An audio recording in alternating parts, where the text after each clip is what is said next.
هسه شنو؟ يراد لنا شويه قهوه قبل الطيران. هالمره المغامره مختلفه، لا بايسكل ولا بحيره، هالمره راح اطير بالجو. رائد ناس الفلاتر. اي سوانا شاي كرك. وهذا رائد ما فد مره طلعنا سوا اذا ما ناسي له شغله.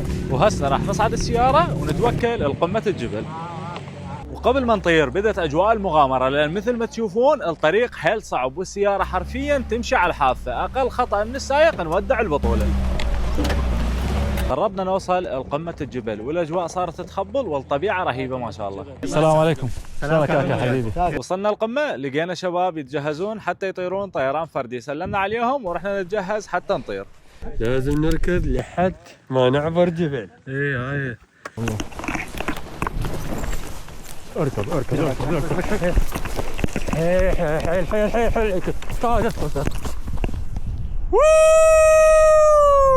الطيران تم من ارتفاع 1500 متر فوق مستوى سطح البحر، وهسه راح اخليكم تستمتعون بالاجواء. وهسه من الجو مباشر.